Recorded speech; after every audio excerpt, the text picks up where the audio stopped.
everyone, it's Mina Marzano. In today's video, we're going to be talking about dual eligible plans, so stay tuned for more.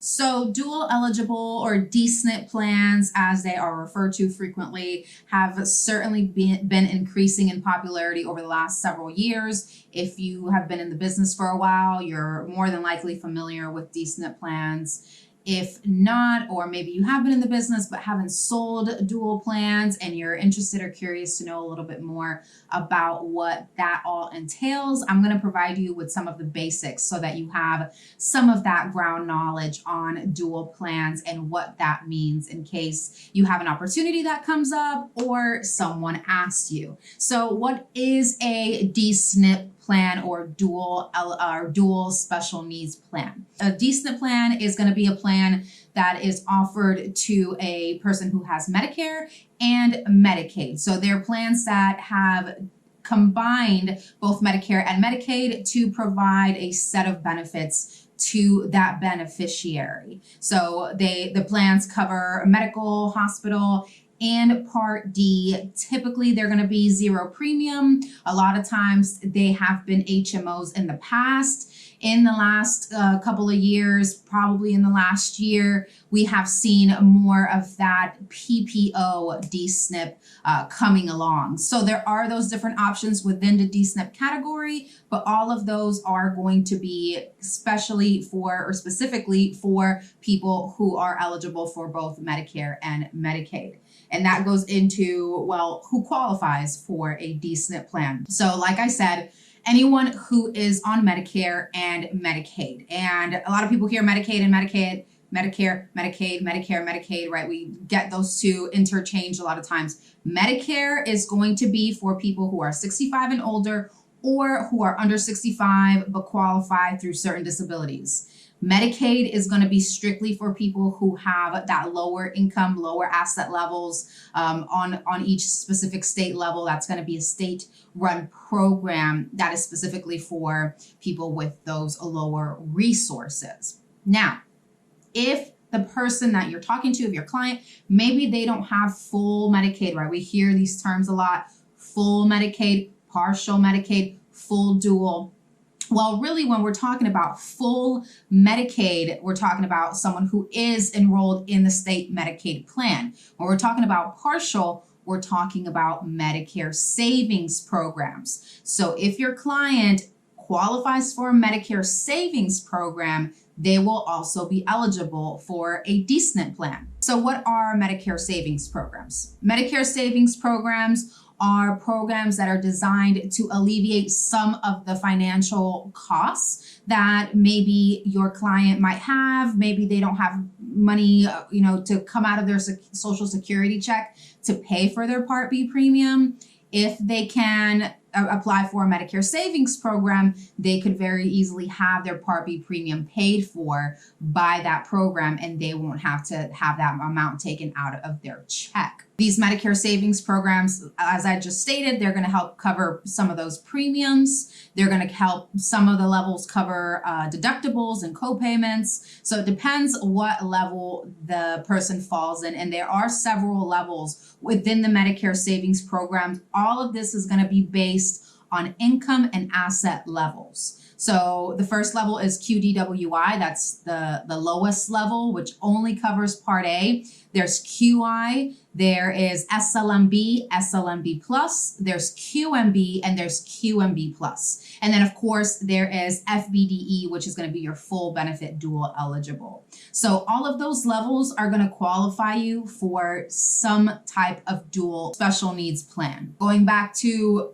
full, dual, partial, there are certain plans that carriers have that are designed specifically for certain levels. So when you are enrolling someone, so if someone is on one of these levels, you want to make sure that the plan that you enroll them in does work for all of those levels, because there are different plans that only work with some levels. Like some plans, for example, might work with a QMB, QMB plus. Some plans might work specifically for a QI.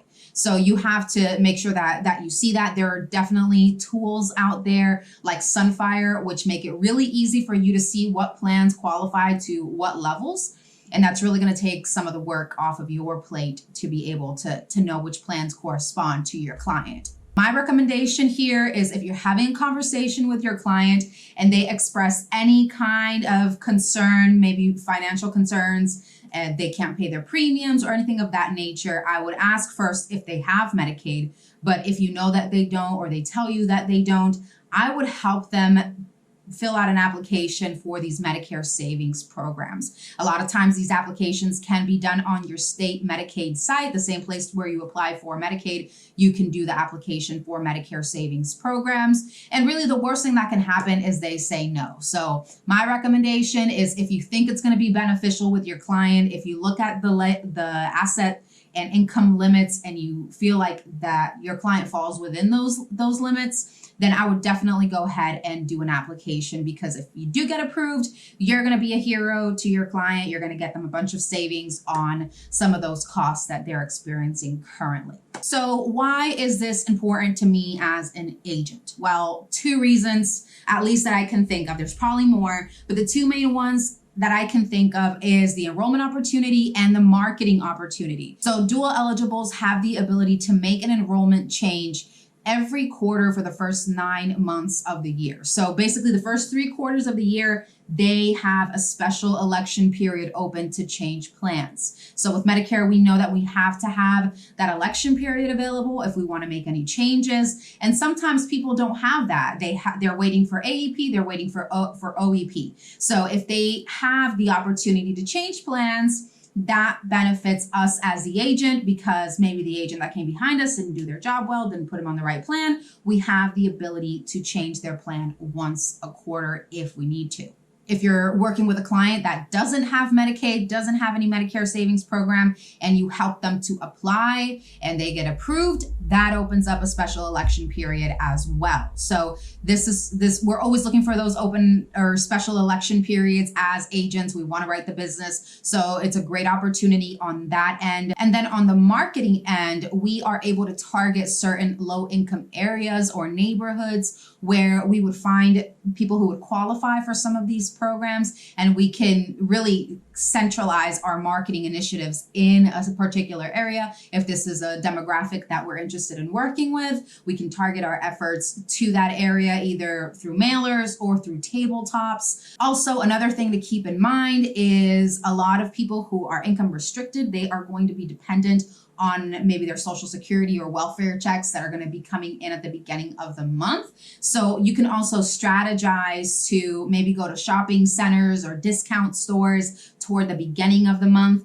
and maybe toward the end of the month, you can focus your efforts at food banks or food pantries and different places like that where people go to seek, assistance and help for some of those needs that they have. So all in all, the DSNP opportunity is a great way to keep your business going year round with those special election periods that are open the first 3 quarters of the year, and with the marketing opportunities that are available for you to target people in that demographic. So if I were you, I would keep the Medicare savings program limit amounts handy. I will provide a link in the description of the video so that you guys have it if you're not aware of what those limits are. These limits change pretty much every year, so keep an eye out on that for when those new limits come out. But I would keep that handy. Make sure that you're having those conversations and getting people signed up for these Medicare savings programs if you think that will help them and that they'll qualify. And from there, you can get them into the